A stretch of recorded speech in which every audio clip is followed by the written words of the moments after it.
Hi students, in this session we will be just describing glycolysis and rates of pyruvate within short period of time, okay, maximum of 5 minutes. So what is exactly mean by the glycolysis? What do you know about the glycolysis? We know that glycolysis is the process where which molecule? Glucose, right? Glucose is converted into pyruvate. So glucose is a 6 carbon molecule and pyruvate is a 3 carbon molecule, and we can say that two molecules of pyruvate is formed with the release of ATP as the energy, and a total of 4 ATP will be released, and out of which 2 will be consumed, and as a result net 2 ATP will be there. In addition to that, it will be producing NADH plus H plus. Okay, so NADH plus H plus also will be produced, which will be converted into 2.5 molecules of ATP, okay, by the process of electron transport chain. So that is what exactly mean by the glycolysis. Okay, where it is actually taking place, glycolysis is taking place in cytoplasm of an organism, of a cell, okay, cytoplasm. So we can just say that it is common, glycolysis is common to both aerobic and anaerobic metabolism. Okay, it's common to both aerobic and anaerobic metabolism. It can happen in presence or absence of oxygen, or we can say like oxygen is not playing any role in the proceedings of the glycolysis, and it is otherwise known as the EMP pathway because of the scientists who discovered this particular pathway, glycolysis, Empton, Maroff, and Parnas pathway, Empton, Maroff, and the Parnas pathway. That is the introduction for the glycolysis, and then we can move to the process. What is happening within the glycolysis? In glycolysis, the first step is irreversible reaction. So it is an irreversible reaction. What is meant by irreversible reaction? The reaction cannot proceed in this back direction. And there are mainly three irreversible reaction in glycolysis. This is the first one, and then this is the second one, and this is the third one. Okay, the first, third, and last step, 1, 3, and 10th step are actually the first, second, and third irreversible reactions in the glycolysis. So in the first step, glucose is phosphorylated to glucose 6 phosphate. Glucose is phosphorylated to glucose 6 phosphate. Here the phosphate group donor is actually ATP molecule, where it is converted to ADP and a PI, and that PI will be added to the 6th position of the glucose. And this particular reaction is catalyzed by the enzyme hexokinase. Hexokinase is a common enzyme where group transfer reaction is taking place. Phosphate group transfer is taking place for the hexo sugar. Now, in the second step, glucose 6 phosphate is isomerized to fructose 6 phosphate. We know that glucose and fructose have the same formula, C6H12 and O6. And but the spatial organization is different for both. So we can say like fructose and glucose are isomers. One is a keto form and this one is an aldo form. So in the second step of glycolysis, glucose 6 phosphate is converted to fructose 6 phosphate, and that is catalyzed by the enzyme isomerase. And we can just specify that enzyme by adding phosphoglucose isomerase or phosphoglucoisomerase. Now, in the third step, which is the second irreversible reaction in the glycolysis, one more phosphate group is added to fructose 6 phosphate at the first position. Okay, so at the first position, at this position, one more phosphate group is added where the phosphate group donor will be ATP. So we can see that in the third step, at second ATP is consumed, and as a result, the resulting molecule is fructose 1,6 bisphosphate. So you can find one phosphate group at the first carbon of the fructose and second phosphate group at the sixth carbon of the fructose. As a result, we will call it as bisphosphate. Okay, now there is bisphosphate and also diphosphate. You may be interacting with the term diphosphate also. What is meant by diphosphate? If the phosphate is together, for example, if the first carbon itself is having two phosphate group, then we will be calling it as diphosphate. Here you can find the phosphate group. The two phosphate groups are present at two different locations, and as a result, we will be calling it as the bisphosphate. So that is the difference between diphosphate and the bisphosphate.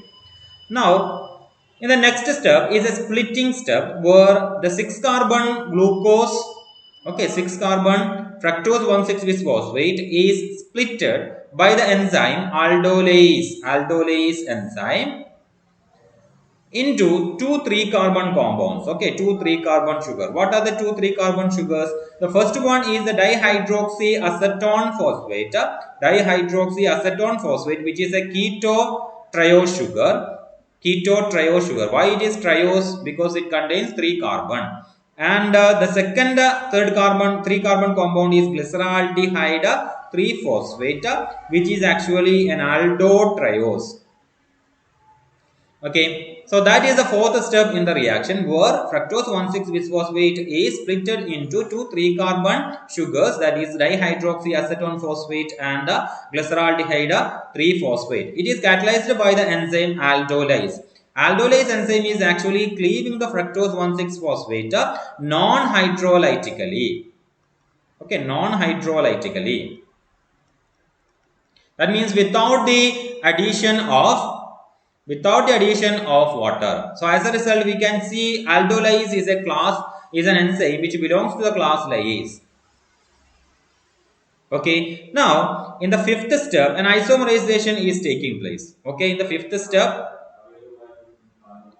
isomerization is taking place where the dihydroxyacetone phosphate is converted or isomerized to glyceraldehyde 3 phosphate. Okay, glyceraldehyde 3 phosphate. So a keto sugar is converted to an aldo sugar. So from this step onwards, in glycolysis, there are two molecules of glyceraldehyde 3 phosphate. Why? Because the formed dihydroxyacetone phosphate is also converted into glyceraldehyde. So two molecules of glyceraldehyde 3 phosphate is present from this step onwards. So this fifth step is actually an isomerase. We can just call or specifically call it as triose phosphate isomerase enzyme. Okay, now two molecules of glyceraldehyde 3 phosphate will be getting oxidized into 1,3-bisphosphoglycerate. 1,3-bisphosphoglycerate. Here also you can find bis. Why? The phosphate group is present at the first and the third position. So 1,3-bisphosphoglycerate is formed from glyceraldehyde 3 phosphate, which is actually an oxidation step. So you can find it here.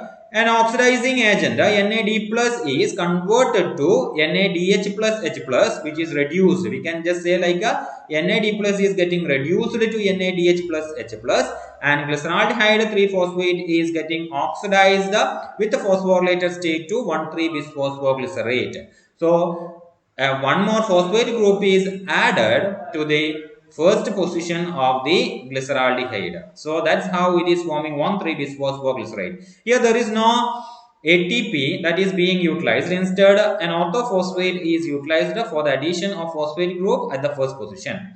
Now, in the seventh step, what is happening? This 1,3-bisphosphoglycerate will be acting as a phosphorylating agent. That means it will be donating one of its phosphate group into ADP molecule. So ADP will be getting phosphorylated, and as a result it will form ATP molecule. So ADP is converted into ATP molecule. Now the question is, how many ATP molecules will be formed? As I told, this particular glyceraldehyde 3 phosphate is 2 nose in number here. It will be forming 2 ATP because 2,1,3-bisphosphoglycerate is converted into 3-phosphoglycerate. So the phosphate group at the first position is transferred into the ADP, and as a result it will form ATP. Here we can find that the phosphate group donor is not nucleotide triphosphate. Nucleotide triphosphate means GTP, ATP, UTP, okay, TTP, etc. It is not the source of phosphate. Instead, it is the substrate which act as the source of phosphate or the donor of phosphate. And as a result, the seventh step in this particular reaction or the glycolysis, we will be calling it as substrate level phosphorylation. Substrate level phosphorylation. Substrate level phosphorylation. Okay. Substrate level phosphorylation. Now, you have to remember what is meant by substrate level phosphorylation. Now, in the eighth step, what is happening is this 3-phosphoglycerate will be just changing their position of phosphate group into the second carbon, and it will form 2-phosphoglycerate. So 2-phosphoglycerate is formed, and this 2-phosphoglycerate, we know it's a kind of isomerase enzyme, right? Isomerase enzyme where the position of the phosphate group is changed into second carbon from the third carbon, right? So this particular enzyme is known as mutase because a kind of mutation took place at this particular region or this particular step. Okay, now eighth step is that only just isomerization. There is no release of energy, there is no addition of water or anything else. It's just isomerization only. Now, in case of the next step, that is the ninth step, penultimate step of the glycolysis, where 2-phosphoglycerate is then converted into an enol form. An enol acid is formed from 2-phosphoglycerate, and this is known as the phosphoenol pyruvate. Phosphoenol pyruvate. The enol form, in the sense, you can find a C double bond C here. Okay, C double bond C is here. Okay, and that's why it is known as the C double bond C. That's why it is known as the enol form. So phosphoenol pyruvate is the here. So how it is happening? There is a removal of H2O, and we have learned in enzyme, the biomolecule chapter, we have learned that the enzyme that is actually catalyzing the insertion of double bond or removal of double bond by removal of a molecule or addition of a molecule is known as lyase again, right? So this particular enolase enzyme, which actually catalyze the formation of enol, is belonging to this particular enzyme class lyase. Okay, lyase class will be the one which is catalyzing this particular reaction. And now phosphoenol pyruvate will be then converted into pyruvate. This is the last step of this particular reaction. Glycolysis, which is also an irreversible reaction. That means pyruvate cannot be converted back into phosphoenol pyruvate. Okay, this is catalyzed by the enzyme pyruvate kinase, because you can see a second substrate level phosphorylation here. The second substrate level phosphorylation, the first substrate level phosphorylation we have found in the seventh step, and the second phosphorylation reaction, substrate level phosphorylation, is here in the 10th step. Okay, so here phosphoenol pyruvate will be losing one phosphate group into the ADP molecule, and it will form ATP, and further it will form pyruvate. So finally we can say that one molecule of glucose is converted into two molecules of pyruvate. Clear? So that's the end of the glycolysis reaction. What you have to remember mainly for this particular metabolic reaction is there are mainly 3 irreversible reaction and 2 substrate level phosphorylation. 3 irreversible reactions are glucose to, okay, so glucose to glucose 6-phosphate, fructose 6-phosphate to fructose 1,6-bisphosphate, and then finally phosphoenol pyruvate to pyruvate. There are 2 substrate level phosphorylation. What are they? First one is the 1,3-bisphosphoglycerate to 3-phosphoglycerate, where 2 ATP molecules are released, where the substrates are 2 in number.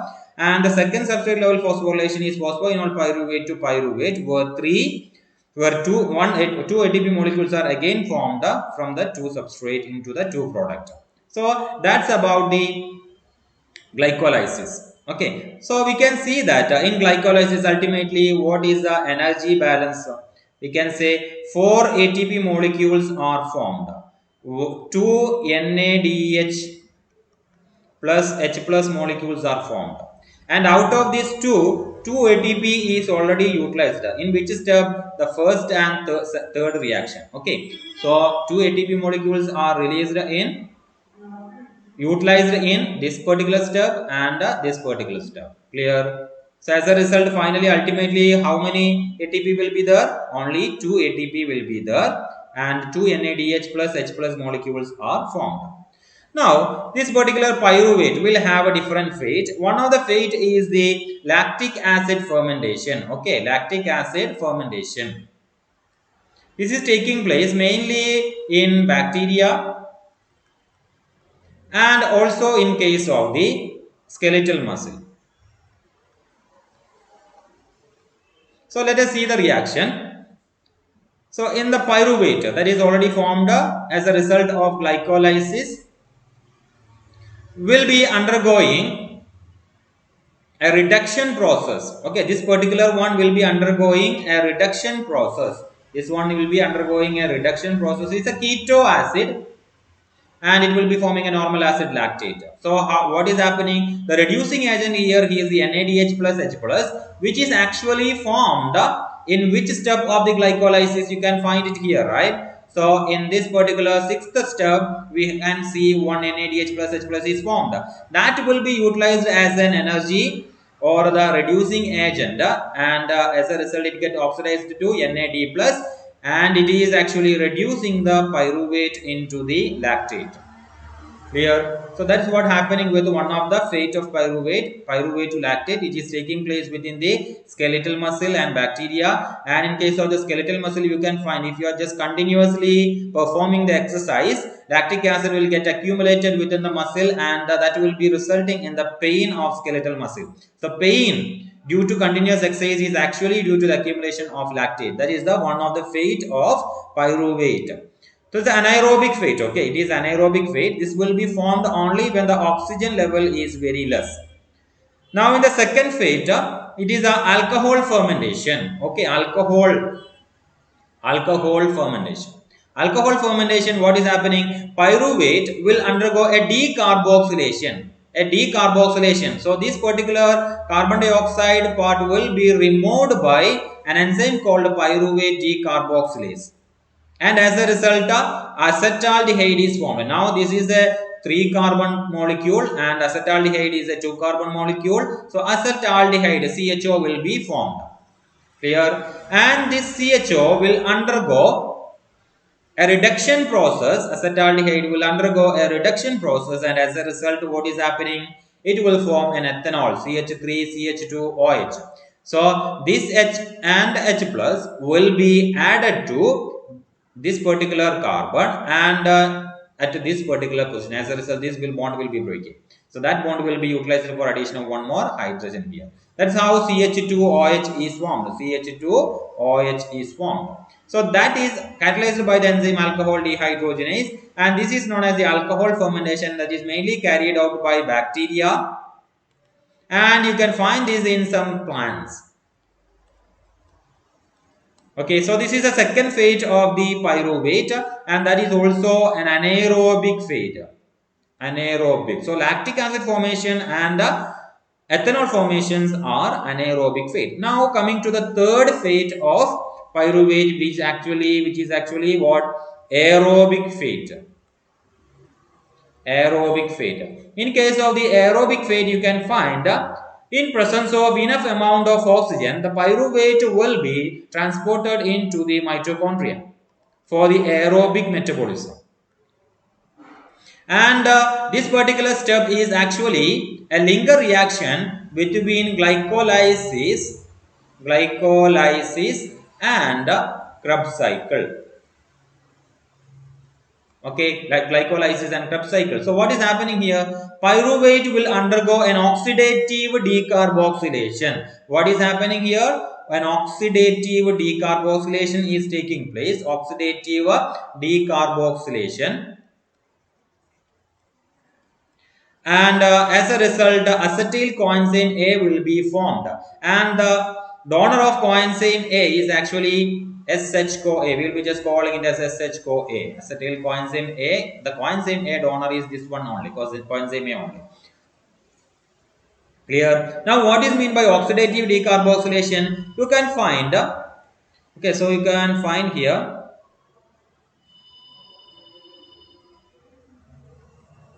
okay, so you can find here oxidation means the pyruvate is undergoing oxidation. Who is the oxidizing agent? NAD plus is the oxidizing agent. As a result, it will get reduced to NADH plus H plus. Okay, NADH plus H plus. So NAD plus act as the oxidizing agent which will be oxidizing the pyruvate into acetyl coenzyme A with along with the release of one carbon dioxide. That's why it is known as oxidative decarboxylation. Okay, so this is catalyzed by the enzyme pyruvate dehydrogenase complex. Okay, pyruvate dehydrogenase complex is actually responsible for this particular enzyme, this particular catalysis. So that is the aerobic fate of pyruvate, and this acetyl coenzyme A will enter into the Krebs cycle and it is further oxidized, and as a result energy is released and carbon dioxide is released. So ultimately one glucose molecule will be oxidized to 6 molecules of CO2 and it is completed within the Krebs cycle and this linker reaction. Okay, 2 glucose molecules will be released in this linker reaction and 2 carbon dioxide will be released in linker reaction and 4 carbon dioxide will be released in Krebs cycle. So that's about the glycolysis and its mechanism, the pyruvate fate and the glycolysis. So you can revise the video and you can just recall whatever we have learned in this particular short period of time. Okay.